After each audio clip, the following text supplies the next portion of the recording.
Hello viewers, and welcome to yet another edition of AAU Impact Stories. This season we are celebrating academic mentees. I am your regular host, my name is Ransford Bekoe.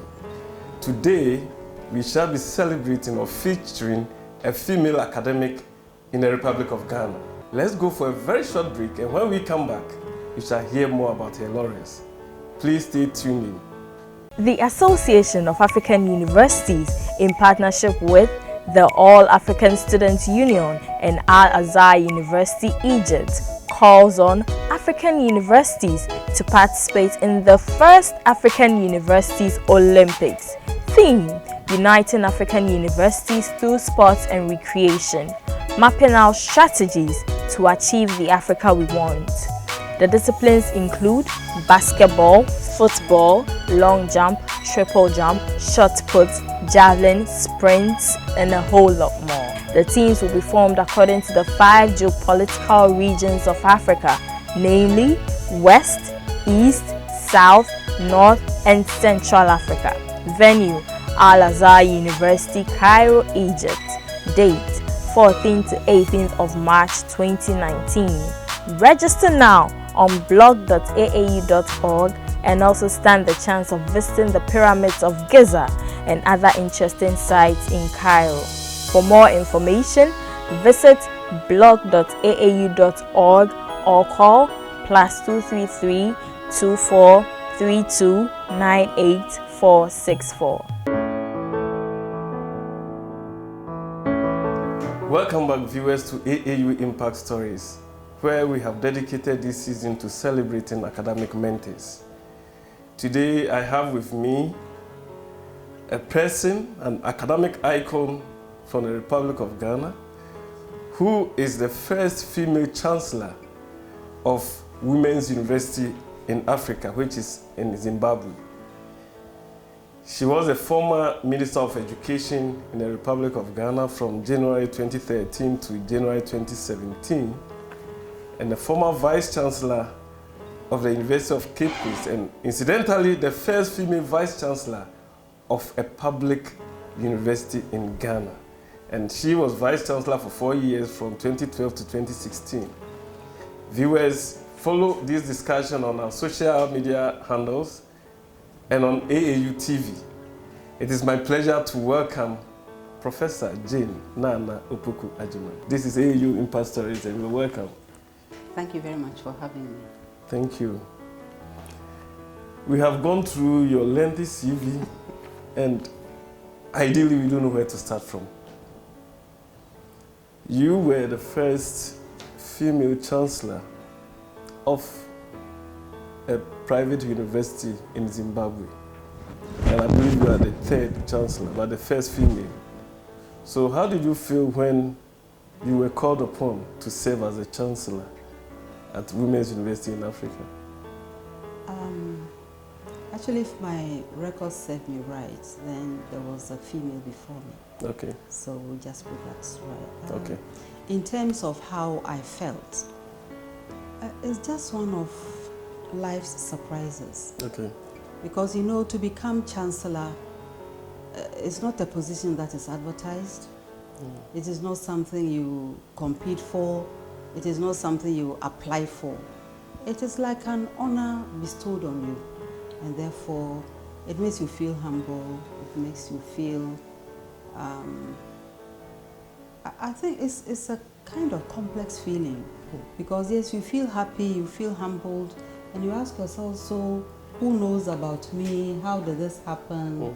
And so on. You know, it raises many questions for you. Okay. But I think that finally it puts you in the spotlight, and it reminds you that many people are looking at what you are doing. Exactly. Yeah.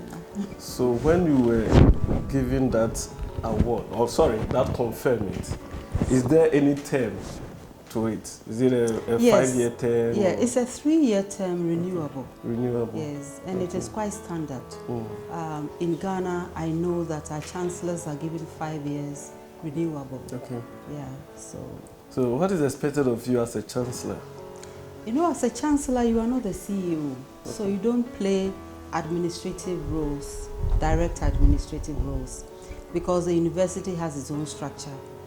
There's a council in place, and in case of the Women's University in Africa, there is a board of trustees in place. Then you have your the usual Senate, academic board, departmental faculty boards. You know, they all do the work. So as the Chancellor, you are more or less like part of the face of the university. Okay, the brand ambassador. Something like that, if we can. Congratulations. Thank you very much. It's an award that the whole of Ghana was really proud to have one of our own crossing over all over to Zimbabwe to have that conferred on you, especially the Association of African Universities, where you once served as a board member. So on behalf of AAU, we say a big congratulations. Thank you very much. And let me say that many people are part of the march, you know. Every step you take adds to your experience and to your outcomes. So it is not a road you travel by yourself. So I acknowledge the sentiments of the AAU, but I also want to say that AAU is also part of it. Thank you very much. Now, in the promotion of academic freedom, yes, we know that you were a Minister of Education in the elsewhere administration. Yes.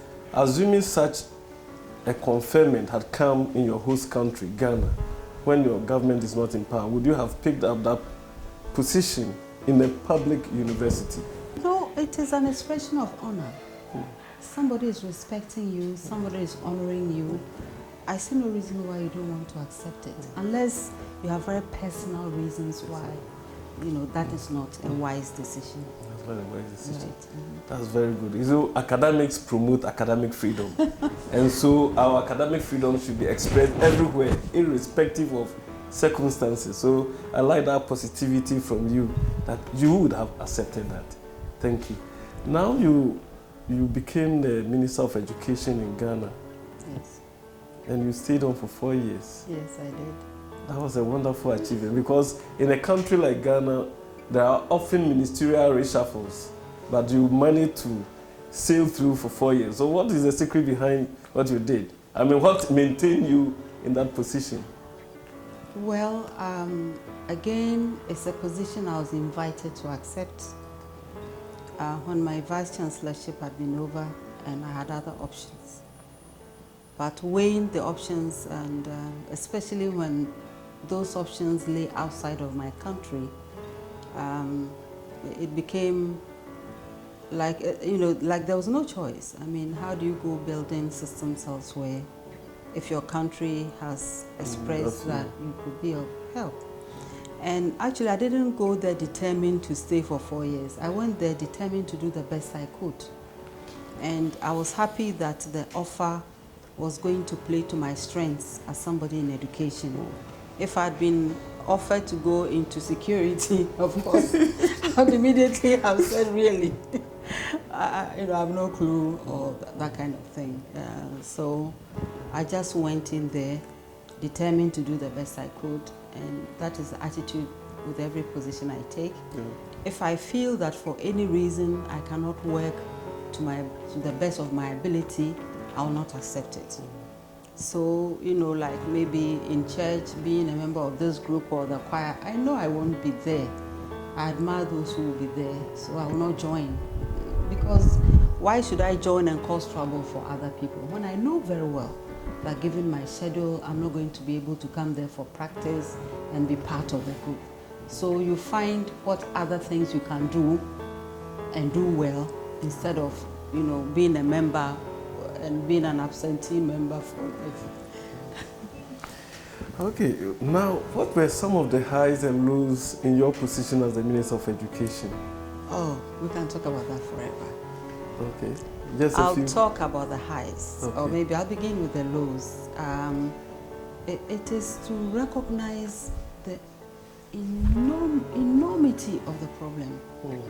You have a sense, of course, you have ideas, you have read the reports, but then it is when you actually go to the ground and you see the seriousness of what it is that you are facing.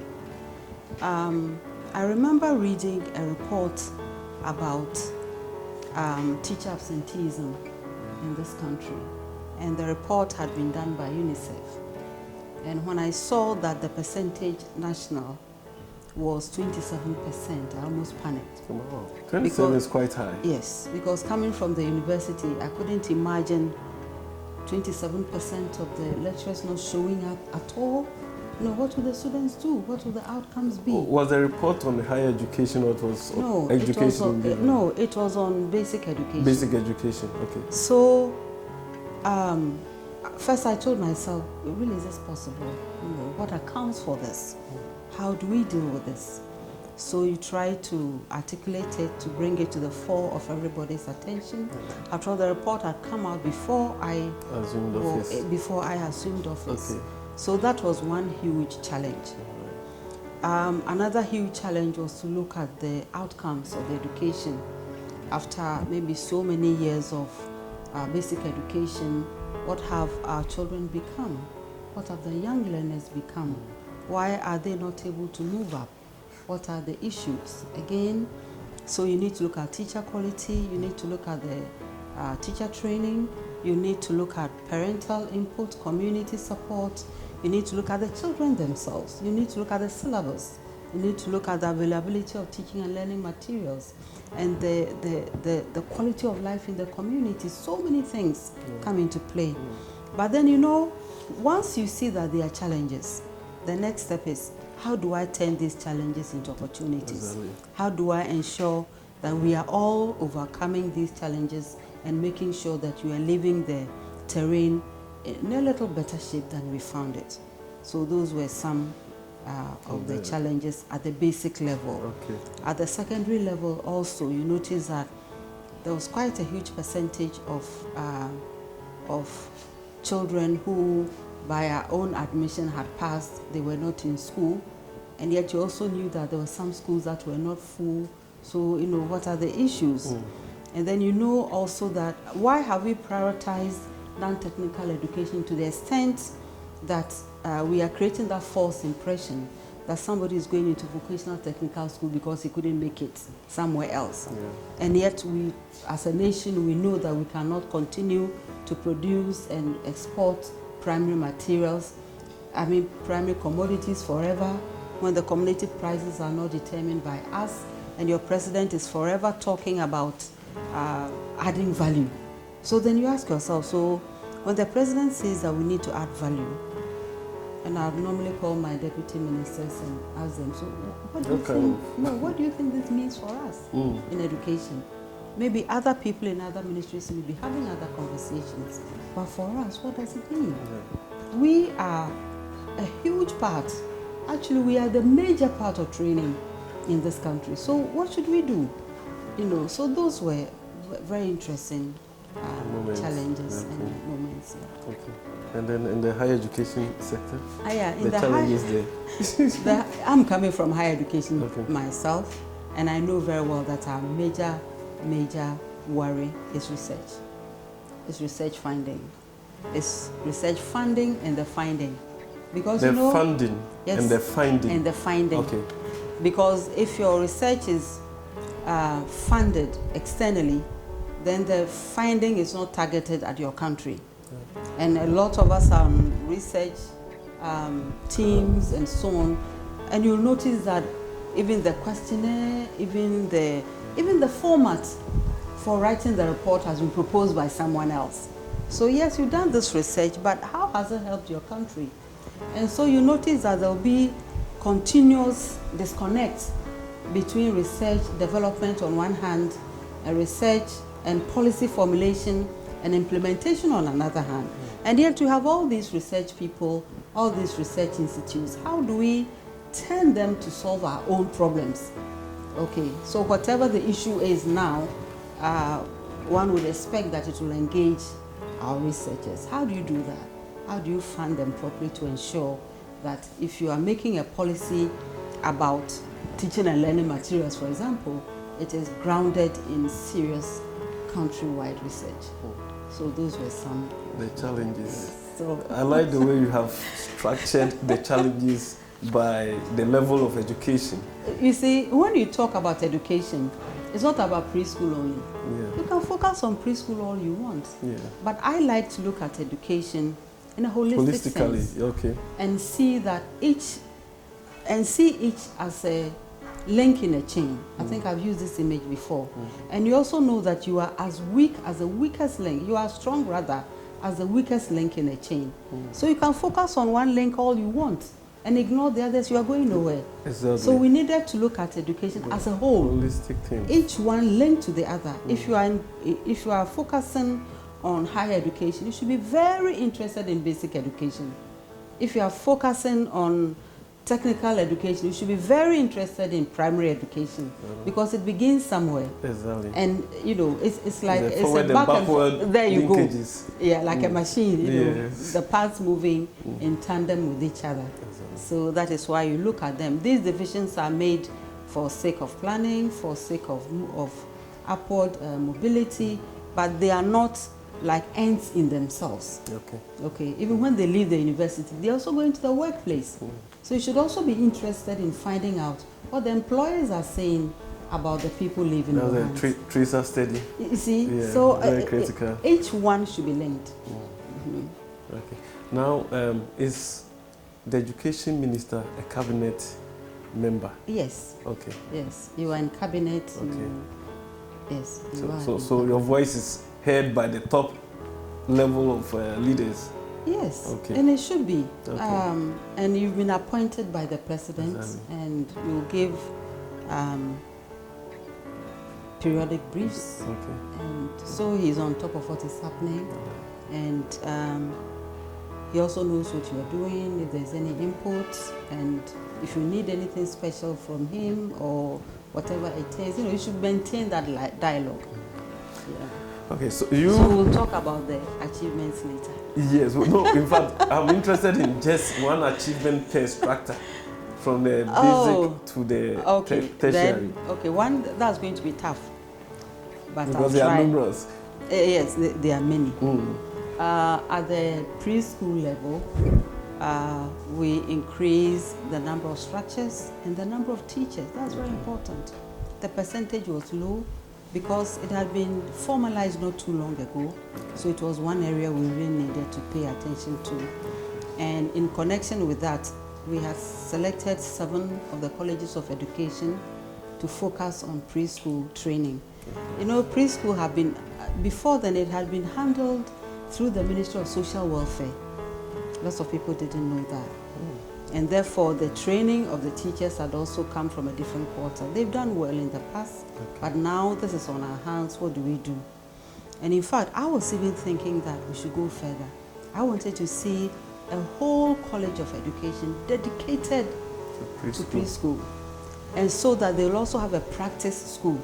And that practice school should be architectured to fit the preschool. And that can serve as a model to private participants in preschool education to see what it should be like. Because if you go around a lot of preschools in this country, and I've traveled around the country and visited thousands of schools, you notice that yes, it's my house, but the house is built for an adult. It's not the child's space. No. And so it is a child that is adjusting to the environment. And you just look at my wall, you may feel it's low. But if the child is 2, how high is the child? So if you can put yourself in the child's shoes, then it's like the lowest window is above your head. How would you feel? You see, we don't think about these things, but we should. Yes, It is the adult that should adjust to the child's environment and not the other way around. Yeah, so even the steps, everything there should be designed to fit. Yeah, you know. So you can see that even from that level, you also need to link up with the architects. So you see, we have our tentacles everywhere. So in terms of primary ed, so preschool. Then in terms of primary ed, when I came into the ministry in 2013, our research showed that the textbook to pupil ratio was 1 textbook to 3 children. Right. Yes. 1 book to 3 children. Is that adequate? Absolutely not adequate. Okay. So one of the first things we did was to increase that textbook ratio. Okay. So we increased it to the level where every child had 4 books. That is in a public institution? Yes, okay. Instead of one book to three children, now 4 books to one child. Wow, that is marvelous. Yeah, because you must also think of the children and the 3 children sharing one book. So why are we surprised that the outcome is not as good as it ought to be? How about the teacher? So the teacher takes one, and with all these kids in the classroom and not adequate teaching and learning materials, what atmosphere will pervade in the school? So why are you saying that teacher is screaming at the children? What have you done to ensure that the voice level is low, is acceptable, the kids are not fighting over any book, and there's an atmosphere for learning? So that will be for the primary school. When we go to the junior high school, there were many things, but the one thing I would like to emphasize will be the opportunity we created for reset. Even at the university, when you are an adult and all of that, and something went wrong, there's always an opportunity for you to rewrite your paper. Yes. That's not to say that there was no opportunity for reset at the basic level. There was. But the arrangement was this. You need to go back to the school where you wrote the exam and the results didn't come out so well. Yeah. And then the system said, we still need to use your old continuous assessment. Now, here is somebody who didn't do very well. The continuous assessment itself was very low. It is not very likely that if you added the new one, that he was going to get a 1. Yes. So immediately, and you also look at the statistics. So first we did our homework with WAEC and got all the data in order to come up with this suggestion about reset.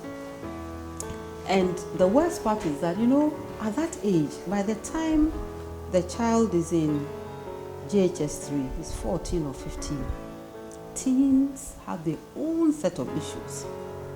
Every teenage has their own set of issues. So you are telling this boy or this girl who thinks he's finished JHS to go back to his old school and write the exam with his juniors. As an adult, it doesn't matter. But not as a teenager. But you see, the mind hasn't developed to the level where you feel that, it doesn't matter. Yeah. It's only for a few. So you notice that the percentage of children who are going back to rewrite was so low. So then you ask yourself, where are the rest of the kids?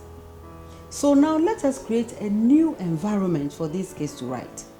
Let us say that if you finish JHS, let's say 5 years ago, we'll put aside your continuous assessment. We'll create centers for you to come and rewrite your paper, and we'll use only the results of that. The exams. I think it's only fair. I think it is. Because you see, if you lose them at that stage, picking them up becomes a huge problem. Yeah. And it needn't be that way. So we introduced this, and I remember going to the center in Accra, and then the following day going to the center in Tamale, and it was most touching. Wow. Parents there, some in tears, thanking, and but for me that was an achievement. Okay. Because I believe that every opportunity you have should be used to reach those who have not been reached. So that one was very, very important. Marvelous. In our universities and other tertiary institutions. Rewriting, everybody avoids it, but it's not such a big deal. Okay. But if at the 14 you are out, it's a loss to everybody. And if you come to the secondary level, I'm very happy and proud to announce that for the 4 years we were there, we made history in WAEC. What is the history? The results are there. You can go Marvelous. to WAEC and check. Ghana topped all the time. And in fact, the last one was even phenomenal. Normally it's 3 places, and it used to be maybe Ghana, Nigeria, Gambia, maybe Nigeria, Ghana, Sierra Leone, maybe Ghana, Nigeria. But it was Ghana throughout. And the last one, it was Ghana, from one school. From one school? From one school, and everyone was asking if I had something to do with it because my former school was legal. I said, I don't work with WAEC. Here we come. I said, I don't work with WAEC. I don't have anything to do. Your motivation. Well, to the and school, everybody else's, So, and it was really touching that registrars who had retired from other countries, they all came for the award ceremony, congratulated us. So I left the ministry feeling quite satisfied that the government that has seen it fit to ask me to serve, the government had made a point. And then when you come to the tertiary level, we raise the level of polytechnics to technical universities. Now this is very, very important. If you are saying technical education is important, and you are training people who are coming up with diplomas for jobs that machines are doing, you need to sit up. Exactly. You should know there'll be unemployment, even of the educated, because of the education they were getting, the work they were supposed to do that was being picked by machines. So you need to raise the level, okay? Yeah. And at the same time, if it's not everybody who has the qualifications to do the degree, they can do the certificates, they can do the diplomas. So all the three levels existed at the technical level. Yeah. And really, you needed to raise the level of technical education. You cannot continue to train lower level. No, this is the 21st century. Yes. Okay? It's the 21st century. It's already now 19 years gone. Okay. And you cannot now begin to train for the 21st century. The 21st century is already here with you. So what does it imply for education? Okay, so after that, the universities, we got the World Bank Centers of Excellence. Yes. We competed for them. We got 2 centers at Legon. We got 1 in tech. So at every level, I think we made some impact. And there's a time to thank everyone. It's not me alone. It's my deputies. It's the government itself. It's the president. He gave us all the support, all the respect, all the space to be able to make that, to be able to do the best that we could. Viewers, we've been talking to Professor Naana Opoku-Agyemang, and this is AAU Impact Stories. Please stay tuned in as we go for a very short break. What do you think about when you think of success? Success is about hard work. Success is about knowledge and applying it for the good of the community. Success is about skills development.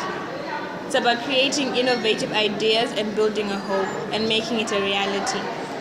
Success is about having big dreams and chasing them. Success is nurtured here. We as National University of Science and Technology stand as the only key you can use to unlock doors for success. When you think of success, think in other terms.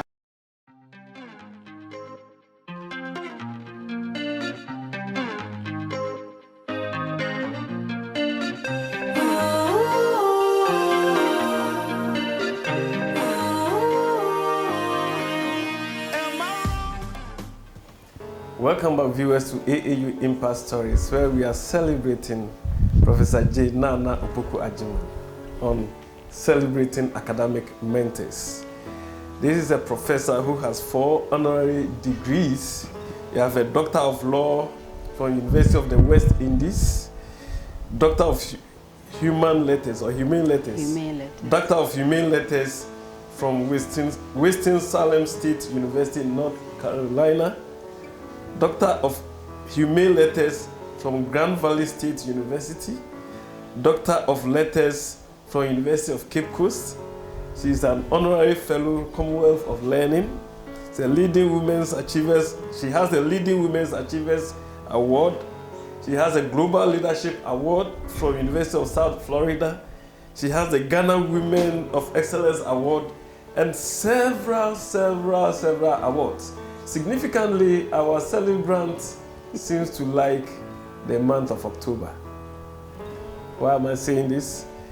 She was the first female of a public university in Ghana in October 2012.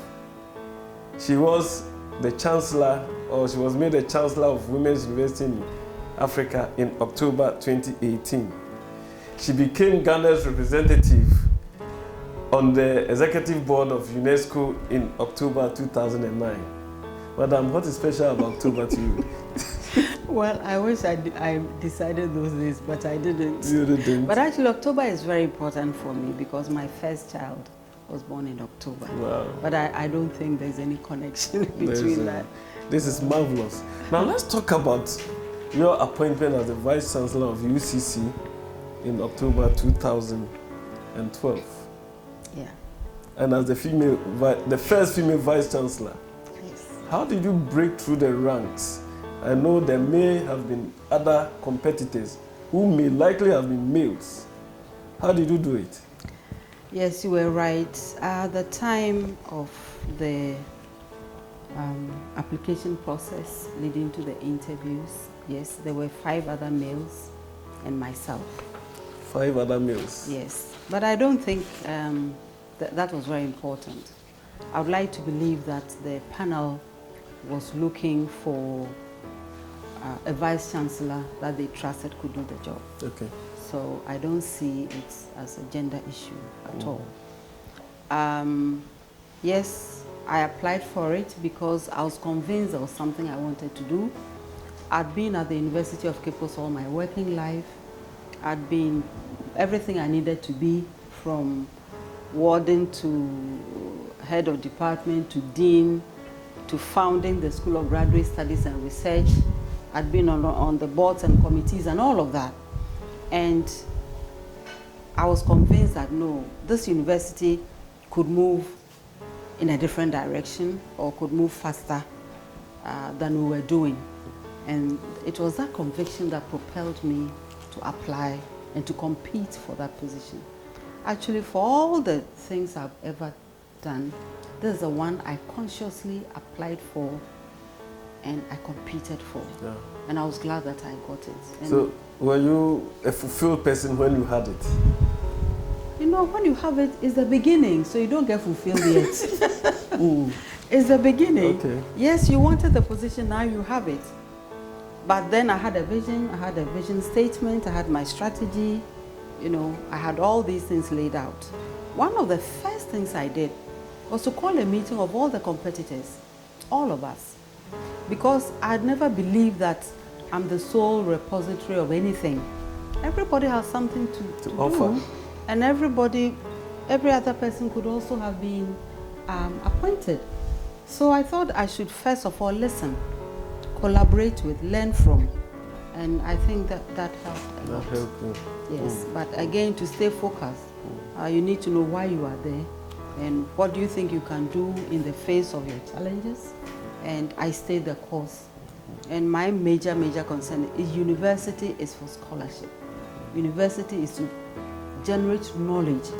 You generate knowledge and you share, and you keep your eye on where you are going, where the society is going, where the nation is going, and why, you know, the fundamental question for me was, why should the state fund you? Why should the state use money to support a university? That was an entrepreneurial university. Well, you know, why was the rationale? Okay. There has to be a reason for it. What is that reason? Find it and fulfill that. Okay, yes, you are training people, that's important. So they should be of quality. Who is doing the training? What support do the trainers need? What are the facilities we are using for training? The university can do so many other things. But what makes you a university? What is a university? You know, so those theoretical fundamental questions will help you to strategize, will help you to hone your own vision and mission, and it will help to create the pathways for you to achieve those aims. If you have a pool of young people who have done their masters or you know, PhDs. So what should happen? And you've been established since 1962. What should you be now? Where should you be, and where should you be going? You know, so those were some of the fundamental questions. And so, in terms of financial sustainability of the University of Cape Coast, how did you manage that? You have a lot of time because I'll tell you a long story. Okay. We are here for you. Thank you very much. You know, when I joined the University of Cape Coast, about 2 years later, I was made the hall warden of Adesha Hall. And before then, I was a councillor, so I wasn't paying much attention to the budget or anything. But as hall warden, it hits you. Hey, this is the money we are getting for a term. And you realize that this money cannot clean the bathrooms properly for a term. So what do? Are you going to stay in the filth? What is it? So you start mobilizing. You start fundraising. And I remember very, very well going to head of chemistry then, the late Professor Datsun, and saying, give me a list of the girls who are studying chemistry in this university. And I asked them, so what does it take to create soap? You were in chemistry, you know, so you play to your strengths. Why do our toilet bowls, excuse me, look the way they do? What chemicals should we make to clean them? You know, so I believe in drawing on your strengths. And I believe there's always something you have, however small. You identify that thing and make it big. Okay. And at that time, the top roof, I mean the roof of course at the top floor was leaking so badly that those who stayed at the top floor couldn't live there when it rained. The university didn't have money. We fundraised and we roofed the entire hall. How did you fundraise? Interesting. You see, I never went to the big people. I told them, I'm a Pharaoh. I don't want to go begging. So I remember it was one step at a time. First, we wanted to create a conducive environment in the hall for counseling to take place. We had a counseling room, but it looked to me like a confession room. You know, there's a desk, a chair here. Which student is coming to tell you their problems in an environment like that? Why don't you make it look like a nice living room with a fridge, like they've gone to their, you know. And I remember going to Ekuaba, and if you are listening, thank you very, very much. They gave us a nice set of living room furniture, and we put it there. And I remember I come from Komenda. There was this carpenter in Komenda, Pa Tom, if you are listening.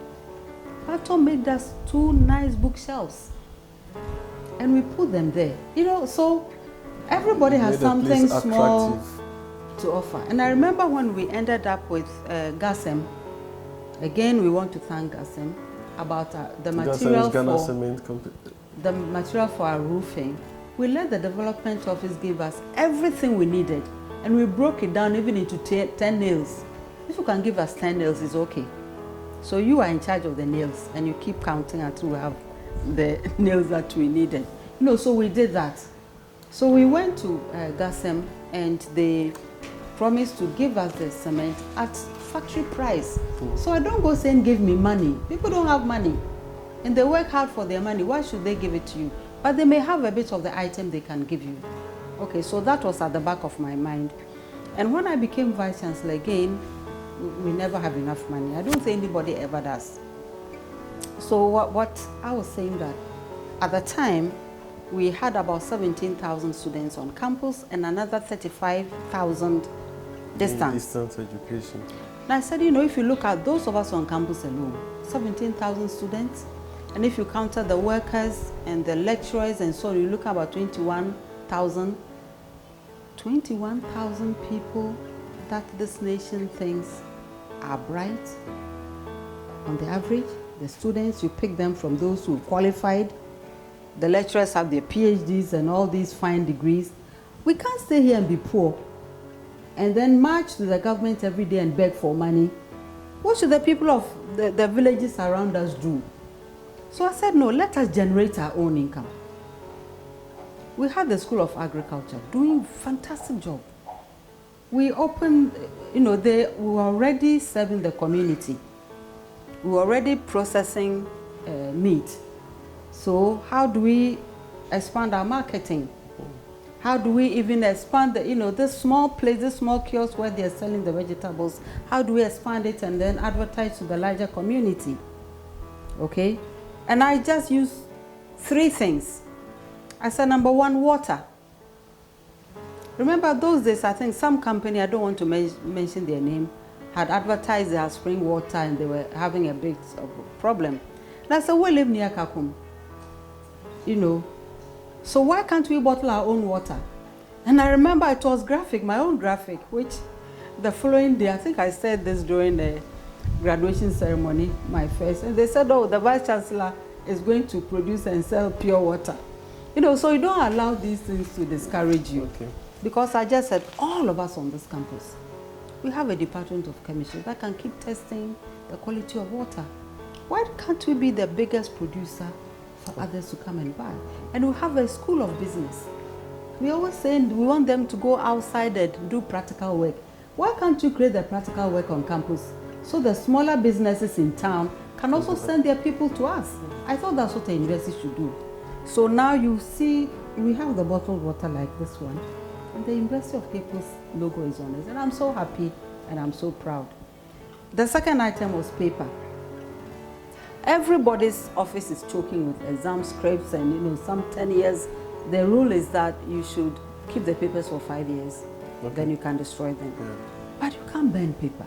We had a printing press and we always burn. So we said, how can we convert this paper into other products? Yeah. Assuming we converted them into tissue paper for our washrooms, why should anybody come to the university washroom and not see tissue paper there? Why can't we produce this? So of course we created a big warehouse and bought a shredder. And was it Tuesdays and Thursdays, we sent the truck around to, people were happy to get rid of the papers. Wow. So we did ours, then we went to Winnipeg and got their paper, then we got to Legon got to know what we're doing, they said they'll do their own. Anyway, that's another thing. So that's the paper thing. And then the final one was liquid soap, which I had already started with the additional people years back. So UCC now has their own water. We have our own liquid soap. I think the paper has not reached the stage, but I wanted the tissue paper, paper plates, paper cups. Can we put water dispensers around the lecture theatre, let get people to drink water? Things like that. And you're also generating income. And maybe others that... Viewers, we are talking to a woman of vision. And one thing I know about November Bonds, that they are innovative, they have a noble spirit, and they are strong-willed. But I can see that but you're saying that, I got a lot of support. Because I remember that for the chemistry, for this whole thing, I got a group of young lecturers in the science faculty, and they bought into the idea. So all I did was to stay back and simply push them to be able to do this. Yes, but it's your vision. Well. You have the vision, the passion. Well, yes. That too. And I thought that the university could work towards becoming self-sufficient. Okay. So with this fund, not only, with these initiatives, not only are we giving our business students places to, we have them opportunities. We have BCom, for God's sake. Yes. We have a school of business. How can we stay here and be poor? So what are we training our students to do? So let them see that the change is possible here, and then maybe they can take their ideas elsewhere. That way we can also create our own research fund. Okay? We can create proper student aid resources. Some of our students are struggling.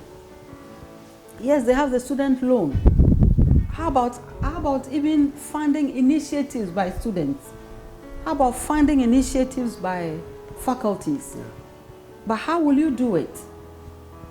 So if you can generate your own income, you can do more of this. Before they were generating quite a lot through distance education.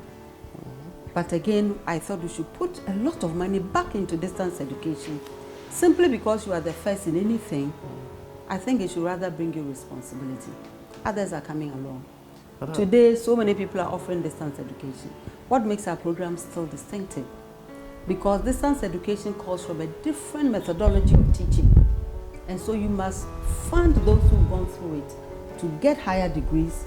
It's the quality of the human input that makes the difference. So you shouldn't lose sight of that. Do you think the 4-year term was too short for you at the University of Cape Coast? Because you have the passion, you have the vision, and some of the initiatives had not been fulfilled, like the paper thing that you cannot be in any place forever. Yes, but the 4-year term. What matters is what you do with the time you have. Any tracking or monitoring of what you left? Oh yes, I'm always very interested in what is happening. Okay. Somebody may come continue or not, that's not important. Okay. But the important thing is, when you were there, what did you do?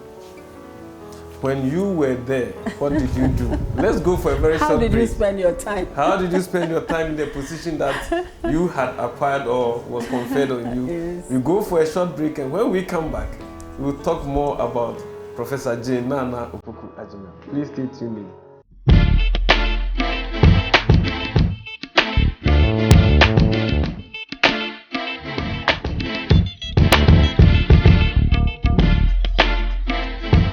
you an institution or individual? You intend to organize a memorable event to be archived for future reference? Then look no further than AAU Studios, because it's your best bet.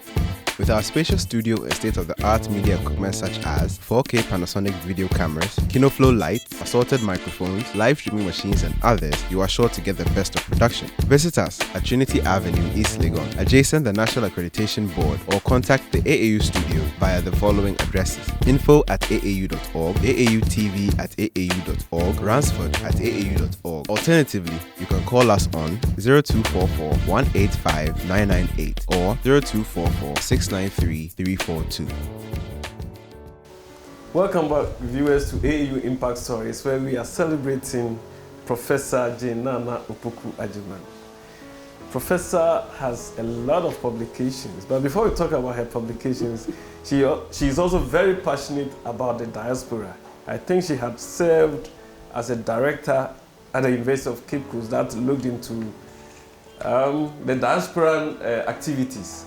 And significantly, she was one of 5, researchers or 5 academics who were invited to the United Nations to give a presentation during the 200th slave trade anniversary. That is in 2007. Prof, why are you so passionate about the diaspora? I am because Africa is, when you talk about Africans, you're talking about those of us who live on the continent and those who live elsewhere. Okay. And I feel it is very important always to keep these two in mind. And also to ask yourself, it's like a family that is separated. So you want to find out what happened and what you can do now. My work with World Learning was focused on issues in the African diaspora, and that's deepened an interest I had already. You know, you live in Cape Coast, you have the Cape Coast Castle. The Elmina Castle is close by. You're driving, there's a Amsterdam Fort in Cormancy and so on. And it just raises very interesting questions for you. What are these buildings? How old are they? You know, for how long have they been there? And how come I don't know anything about them? And maybe teaching the Victorian novel. I remember when I was asked to teach the Victorian novel, I was so angry. I was asking myself, you know, what do we have to do with Victorian people when we don't even know enough about Ghanaian literature? But then there's a certain pattern that you see at the end of the Victorian novel, and you see that everybody is going abroad. And you ask yourself, what is abroad and who are these people? And you also ask yourself, so the current style of education that you have, that we call formal education, when did it come here? What was happening? Where it was sent from? You know, so these questions answer many things for you, but focusing directly on the African diaspora is just, you know, these buildings are there. They connect us with some people. Who are they? How did they live? You know, where are they? What happened? And they are the kinds of questions you ask just to satisfy yourself. It's not the research you do. I wasn't doing this research for promotion. I wasn't doing this research to go to the United Nations. I didn't even know who knew. So it's one of the big surprises when I received the letter. And I think a bigger surprise was earlier on, maybe about 2004 or so, when I'd been invited to a conference in Senegal. And that was the first time I talked about the research I was doing, and it attracted a lot of attention. And I got to meet so many top historians in the area I didn't even know existed at the time, you know. So it is just that. And then we also had Panafest. You know, there are so many things that makes you wonder, you know, who are we? What have we become? And then, you know, also being in literature, you read all these novels. And there's one particular incident I want to refer to, maybe two. One was when I was reading the novels of Roger Maes. He's a Jamaican writer. Okay. And even the language in some of the novels, Mpabwa was there, Dokuno was there. The local Ghanaian. Yeah. So, you know, it really raised my imagination. You know, wondering, what is this language doing so far away from home? And then the other incident was I had a friend called Rose. And when I had my first child, the one I said was born in October, Rose came to visit and I gave the baby to her. And I think the baby had hiccups. And Rose was fumbling with a straw and I was just watching her, with a shawl. And she took a straw out of or a string of thread out of the baby's shawl and put it on the baby's fontanelle. And I was totally shocked. And I said, what is this? Because she's Jamaican. And she said, oh, that's how we stop baby's hiccups. And I said, that's exactly what we do in Africa. So you see that the connection, it became very, very strong at the time. And I became very, very curious. Because it wasn't in my syllabus, it wasn't, you know, my secondary school was in Cape Coast. I went to the University of Cape Coast. Nowhere in my education had any reference been made to the castle. And I thought, you know, as I grew up and as I became more mature and I thought about these questions, I realized that there was a big, big part of our life, you know, living outside of the continent that we had not paid as much attention to. So I was also interested in those on the other side. How much of Africa do they also know? And what is the source of that knowledge? So on and so forth. Do you think Africa is attracting the diaspora? We should attract each other. It should be a two-way stream. Yes, okay. It's a two-way stream. It's not one person waiting for another to attract them. We should attract each other. You know, if we begin to see each in the other, I think we'll make some progress. Okay, and if we begin to do the hard research for ourselves, instead of some of us reading only the accounts of the victor, we will go nowhere. Yeah. But there are two categories of diasporas that I think I know of. Those who, for lack of a better word, I would say the brain drainers, who would just leave the shores of Africa and go elsewhere and will stay there and perhaps naturalize. And there are those who, maybe due to slavery, might have been born there. How can we attract the academic diaspora to Africa? We should attract everybody, whether it's academic or non-academic, if they have a sense of home. But I'll talk about the two categories later. Okay. If you have a sense of where you belong, it's psychologically important. So whether they are professionals or whether they are non-professionals, it doesn't matter. Okay. As Achebe says in one of his novels, in every great man's compound, there are people of all kinds. They'll be unemployed, they'll be the employed, but they are still your family. Yes. So if you regard them as your family, you want to see them, you want them to be part of your life. Now, the two distinctions you've made, there are two types of diaspora. You know, language is very powerful. It's very, very powerful. And it has a way of devaluing the experiences others have had. Right. The first diaspora you mentioned, they didn't get passports and decide to leave the continent. They were forcibly taken. So it's a different thing altogether. From I've been to school, I have a certificate, I don't want to work here, I'm leaving. It's a different thing. And if that person decides to come anytime and ends up at the airport, he knows where to go. The first category, where is he going? It's almost like the word slavery. There are people who are forcibly taken and enslaved and treated like chattel. Okay, so it's a different thing altogether. We can say modern day slavery and so on. I think we should find another word. Because then it dilutes the experiences of the first group. So I decided I don't want to live in Ghana. I'm going to cross the Sahara. Yes, you'll end up maybe in worse situations than the first. Yeah. But it was a decision you made. Yeah, things were, for whatever the legitimacy of the decision, you made it.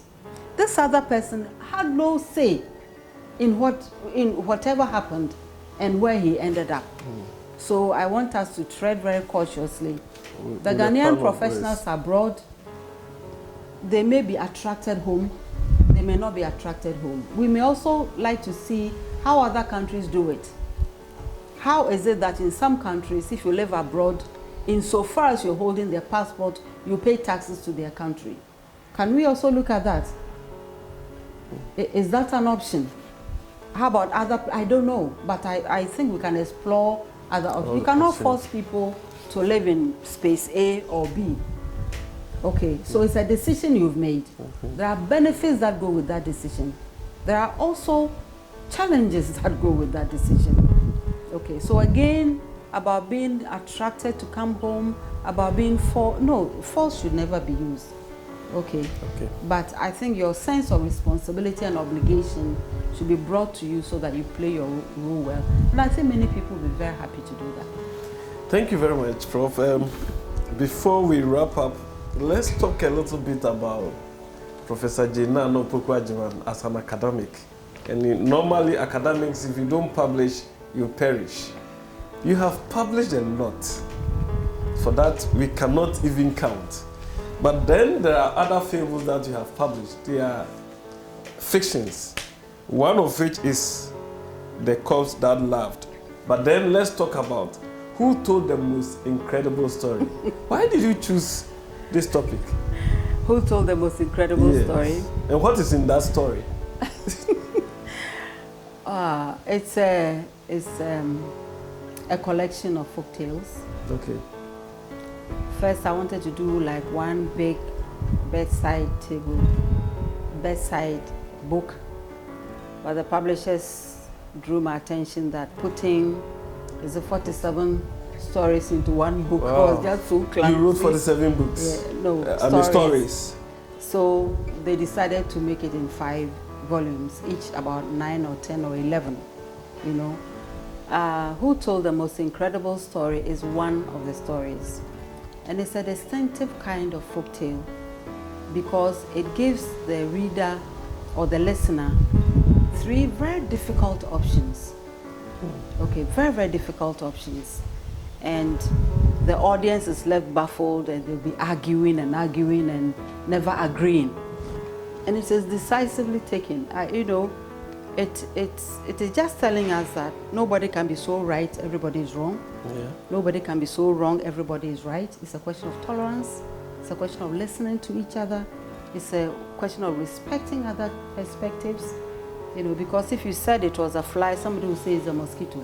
So we have different perspectives. It doesn't make us enemies. And I feel it's a fine story to teach children about the principles of democracy, of the principles of different perspectives coming together to make a fine story. And I believe in the folk tale not because I teach African literature, which will be a legitimate reason, but I also believe that, you know, you can use literature to teach any subject at all you want. You can use it to teach math, you can use it to teach science, you can use it to teach what kind, religion, biology, anything. Okay, so the folktale underscores the power and relevance of literature, which is my discipline. And your other discipline is French. Well, it's also language. It's also French literature, you know, literature written in English, Ghanaian literature, you know. So it underscores how extremely important the story is. And you know, children like stories. And if you teach anyone through a method he can relate to and a method he likes, 50% of your work is done. Okay. Okay, so, you know, but the stories didn't begin with this. It started as something I was doing with my own children. And at the time, I didn't even think I was doing a book. It was just something I was writing for them to read. To read. Because as a teacher, that's all I can do, is to teach my children to read.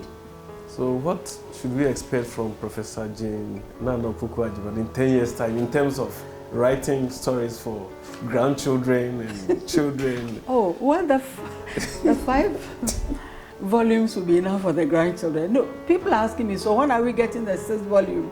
When are we getting the 7th volume? Because you are very, very active. Very active. Well, I don't know, maybe right now, I'm doing a lot of writing now. I don't know how it will end up. I'm still shaping it. I'm still adding to it. Maybe it will come out as a biography or as an autobiography, but I want it to be of a different format. So I read a lot of biographies and I want this to be very, very different. And I also want it to be as, maybe quote unquote, as natural as possible. I don't think that memory is chronological. No. Okay, so I'm not looking forward to the biography that says I was born here and this is my childhood. It will all be part of it. If I ask you to remember something in your past, I'm sure it may not be the earliest memories. And, so, I'll rest here. So I haven't approached a publisher yet because I wanted to get to a certain shape so we can talk more than... So my very final question before we wrap up. Who is Professor Naana Opoku-Agyemang mentoring? Consciously, like how people are mentoring? Yes. This whole thing about role model really unnerves me because you become a model to somebody, I think it's awesome. And I think it's almost frightening in the sense that if somebody is so motivated by what you have done, I think it should put you on the alert.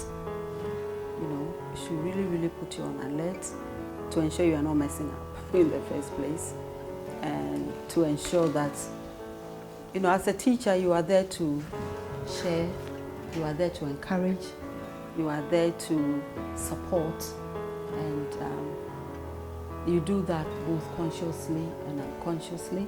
Some approach you, they want advice on this or that, and I'm very careful about giving advice. I normally talk about what I would do in that situation and allow you to make up your own mind decision, rather than to say do this, because if you are not careful, you can also interfere with people's confidence, and then they'll feel if they don't come to you, then they can't make a decision.